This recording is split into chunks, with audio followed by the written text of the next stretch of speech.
And now meet the people who live in the Burns house, George and Gracie.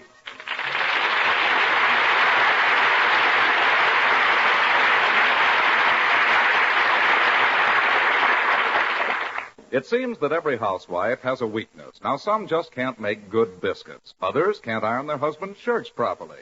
But Gracie has the worst weakness of all. She can't say no to a house-to-house salesman.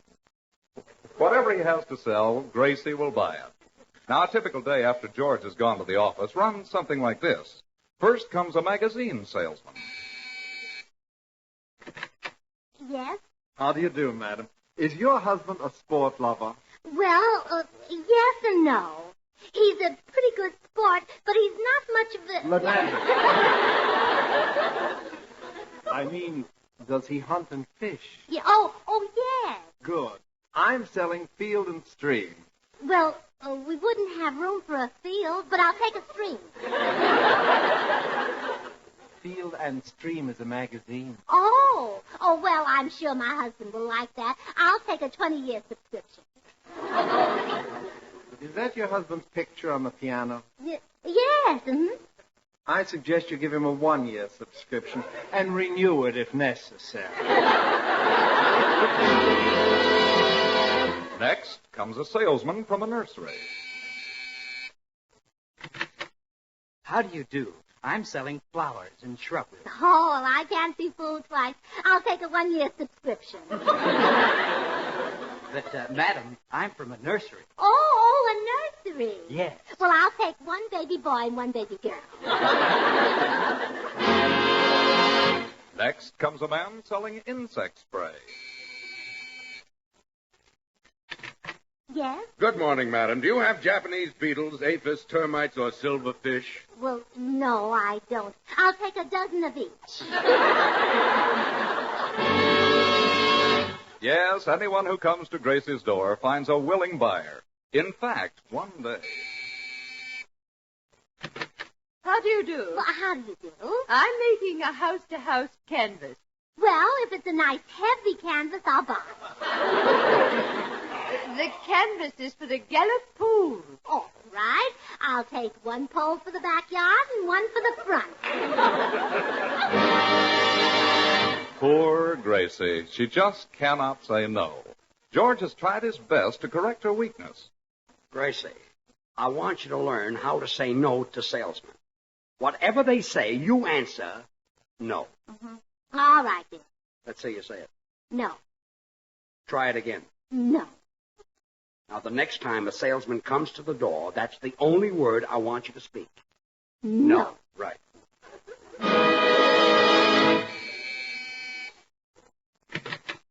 Good day, madam. Have you a concert grand piano? No. Would one be too expensive for you? No. Do you think your husband would object if you bought one? No. Well, splendid. I see you're both music lovers. Would 1 piano be enough? No. Ah, you'll take 1 apiece.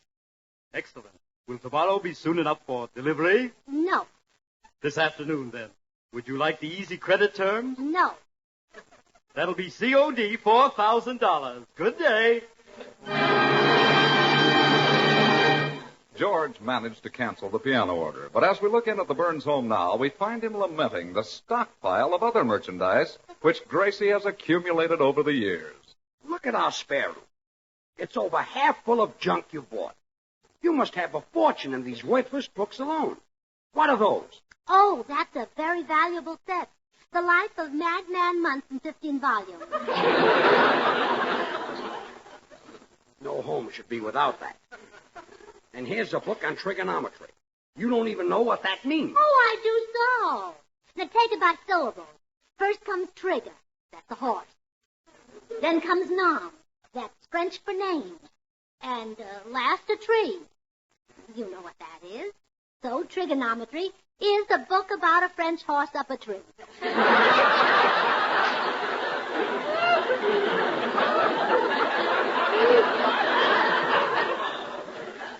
Did you read it? No, I'm going to wait and see the picture. Yeah, Yes, it ought to be great. Crosby and Hope in the road to trigonometry. What is all this other stuff you bought? Well, that's a rubber stove poker. Rubber poker. Uh-huh. If you make a mistake, you can erase it. And that's a gadget that sharpens pencils underwater. While I'm down there, I'll say hello to Esther Williams. Yeah. And that's a large economy size 5-gallon cocktail shaker. Just the thing to go with my cowboy suit. And that's over there's a pair of garbage cans marked his and hers.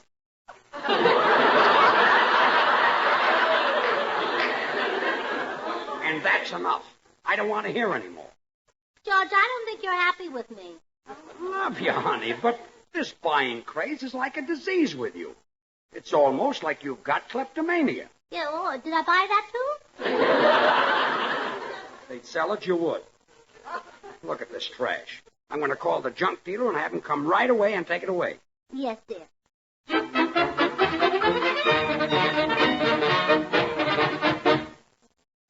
Well, the junk man was here, George, and I made a wonderful deal with him. Good. How much money? $34. Only $34? Well, wasn't that a bargain? And I bought everything but his horse and wagon. Well, I give up. I'm going to the cigar store.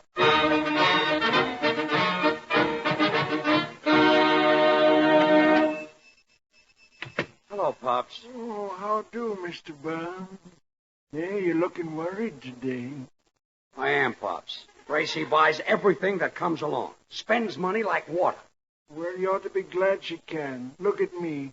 I run an army store down south during the war, made a big bundle of money, but I can't spend none of it. Why not?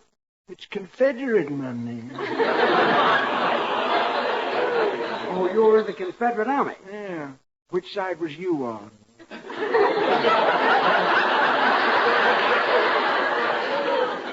I was 4F. Let me have a couple of my favorite cigars. Yeah. Here you be, 2 Perfecto Royales. That'll be nickel. Yeah, Pops, I gotta find some way to keep salesmen away from my house. If smoking them cigars won't do it, nothing will.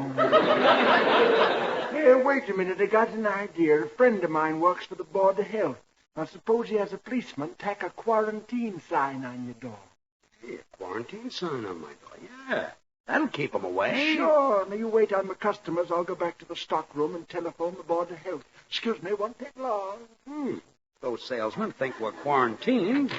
They won't... Hello, Pops. Say, you're looking older than usual today. You recognize me, Joe Bagley. Oh, it's you, George. Yes.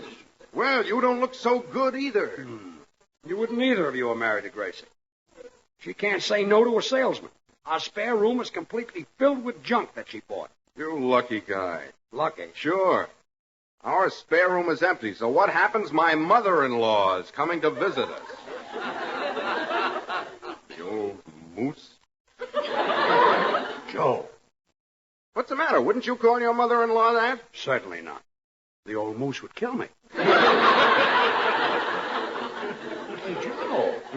Joe, you just made me realize how valuable that stuff is. As long as our spare room is full, Gracie's mother can't visit us. Yeah. Wish I had it. Oh, lucky me. Now I can go to the office and do some work. So long, Joe. Happy mother-in-law.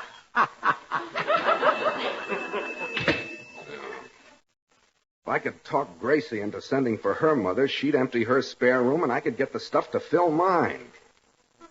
Oh, that'd be a dirty trick to play on George. Yeah, it would, wouldn't it?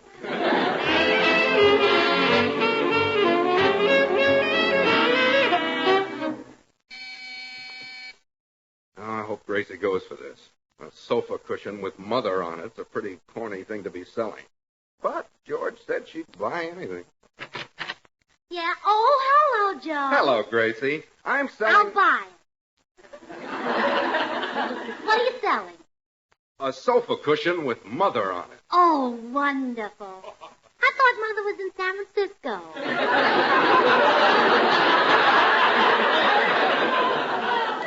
It just has the word mother on it, Gracie. Oh, How long since you've seen your dear, sweet mother with the silvery hair? I've never seen it.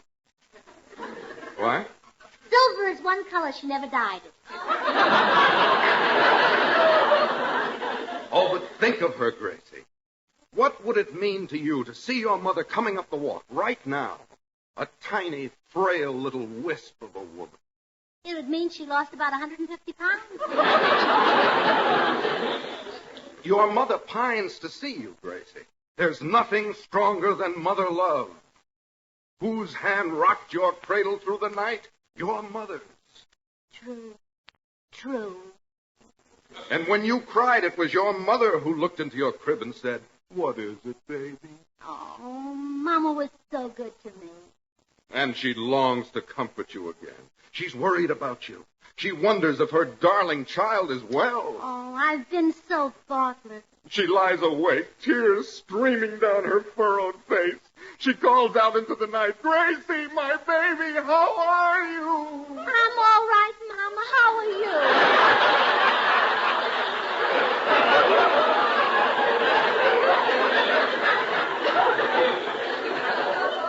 Now, Gracie, don't delay another moment. Send for your mother. Send for that dear, sweet little...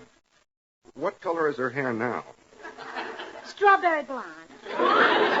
Send for that dear, sweet little strawberry blonde. Oh, I will, right away. But where can I put her? Our spare room is full of things I bought. Gracie, I cannot stand by and see a child denied its mother. I will put those things in my spare room. Oh, you're good, Joe. Good. Someday you'll go to heaven. Yeah. Here, take some of George's cigars.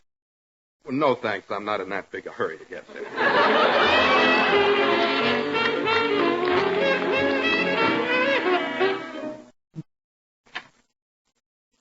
Oh, I'm glad you got back, George. Are you still mad at me for buying all those things? No, honey, I'm tickled to death. Buy all you want. Cram our spare room so full a gopher can't get into it. That's no way to talk about my mother. Huh? Who told you Mama was coming? Your mother's coming? Yes. But there's no room for it. Oh, there is now.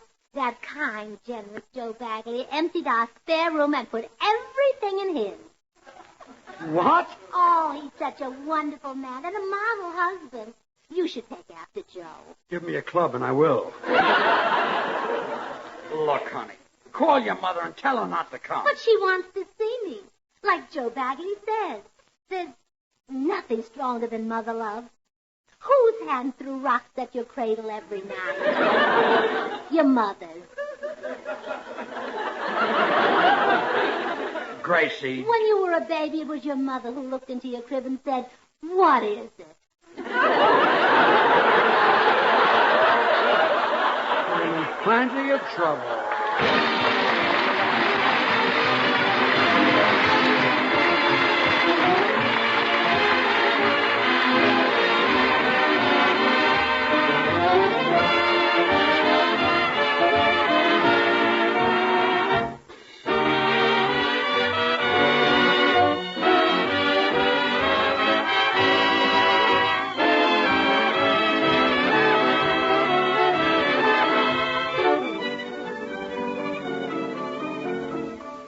I'm looking over a four-leaf clover and Peg my heart. Yes, Meredith, two of the really grand songs of yesteryear. Yesteryear? Don't you listen to the jukeboxes? They're just as popular today. Well, how about that, Meredith? What explains the great popularity of these songs year after year? I guess you can chalk it up to nostalgia, our fond memories of the past. Could be, Toby, but shucks, if you know music, you know these songs are really solid. The boys who wrote them knew it takes not one, but a number of musical ingredients to produce a hit tune. Now, just lend an ear to this popular revival. Try to recognize it from just this mellow harmony.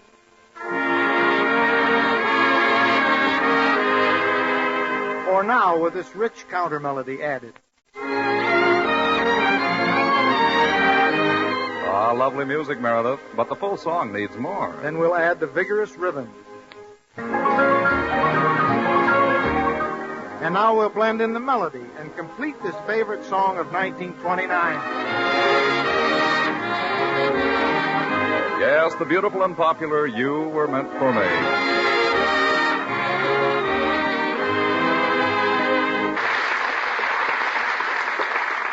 Gracie, please call your mother and tell her not to come. She always stays so long. No, she doesn't. Well, the last time she was here, you said she just dropped by to eat. And she stayed 6 months. Well, she never stopped eating, did she? You're not kidding. Gracie, your mother doesn't like me. She didn't want me to marry you. She did everything she could to stop our wedding. Yeah, she even hid my pocketbook so you couldn't pay the preacher. I'll never forget what she did to me after the ceremony. Oh, George, every mother throws rice on her son-in-law. Not in 5-pound bags. From the church steeple yet.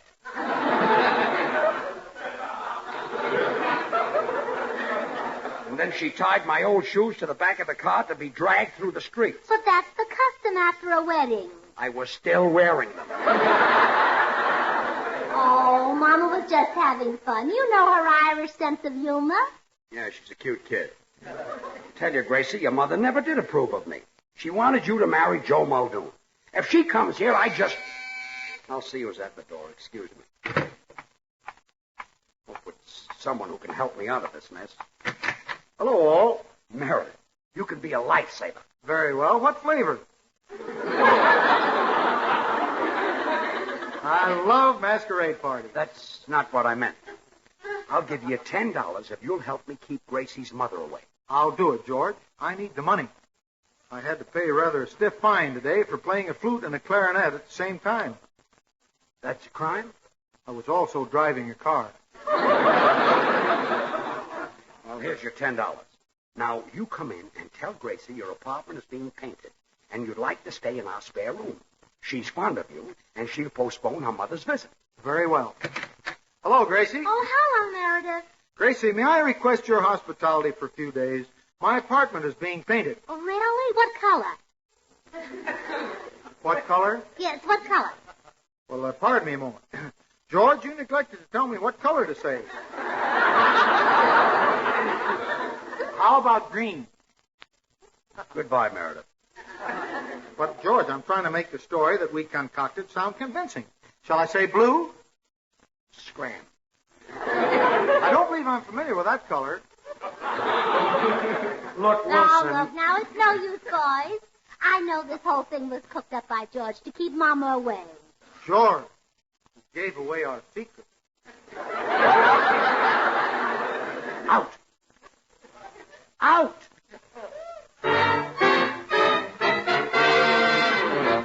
If anyone can help me out of this mess, Bill Goodwin can. I hope he's in his apartment. Come in, honey. Oh, it's you. Yes, dear. I was just having a chat with Professor Clarkendorfer here. You know the professor. Oh, sure. Hello, Professor Korkendorfer. Somebody spoke?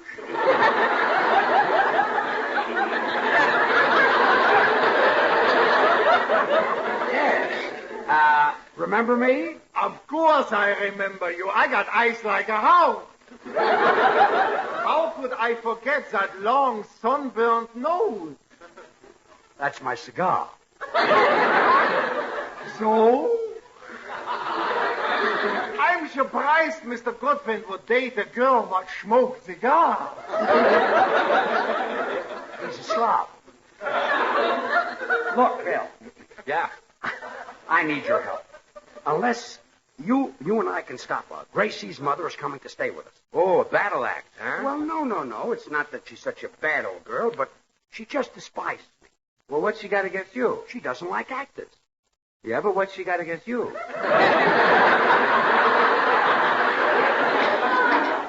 You want to help me or not? Oh, sure, George. I'll go over and talk Gracie into canceling her mother's visit. Let's go.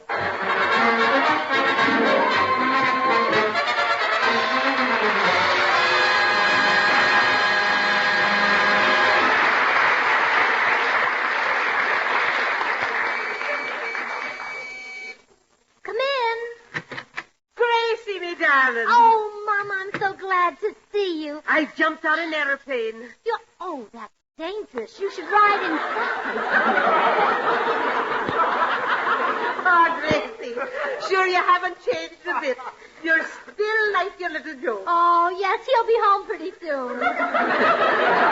And, Mama, please, try to be more friendly to George. Well, I'll try, but I don't hold out much hope.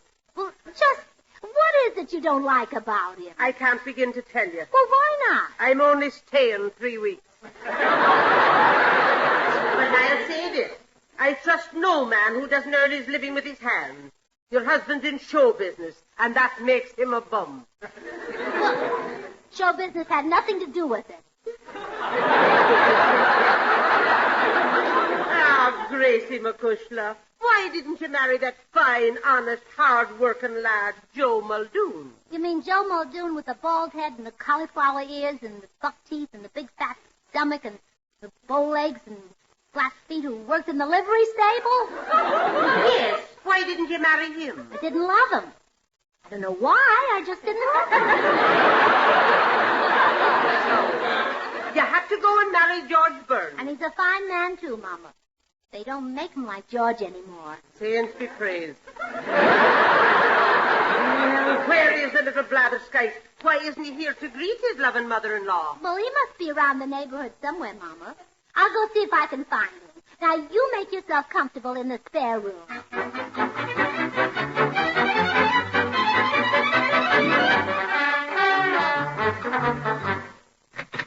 Oh, Gracie. Hey, Gracie. Probably in the spare room fixing it up for Mama. I'll have a look. Well, Gracie, how it... Mama.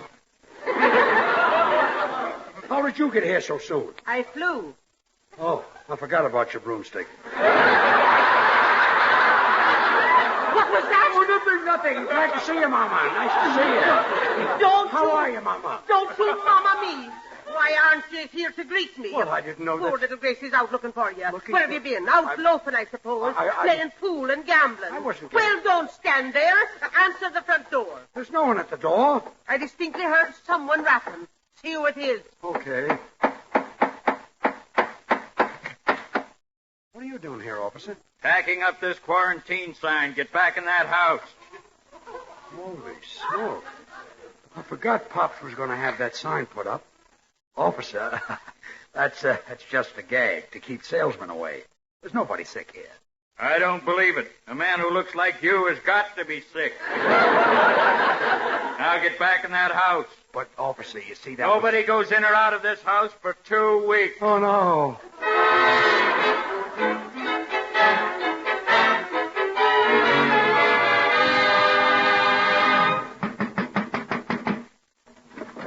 Hello, dear. I came to the window to talk to you because the man from the Board of Health wouldn't let me in the house. How did you get chicken pox? You haven't eaten chicken for weeks. Gracie, Well, goodbye, dear. Wait a minute. Where will you spend the next 2 weeks? Oh, don't worry about me. I'll stay in the basement. Here? No, at the May Company. They're having a big sale. Gracie, wait. Don't leave me with the slave driver. George! Coming, Mother.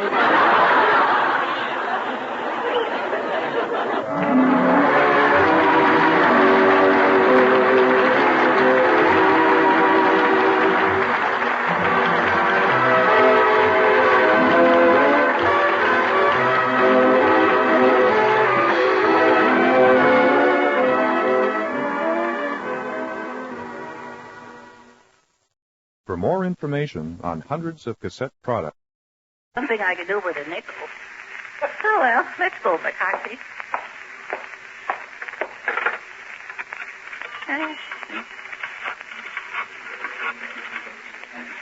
Hello? Mr. Bergen? Guess who this is? Now, wait a minute, Bergen. Yeah, but you got to take me back. Now, please. Yeah. Well, I'll work for 50 cents a week. 25? I'll work for nothing. I'll pay you. I'll be your slave, Bergen. Listen, if you'll only take me back this one time.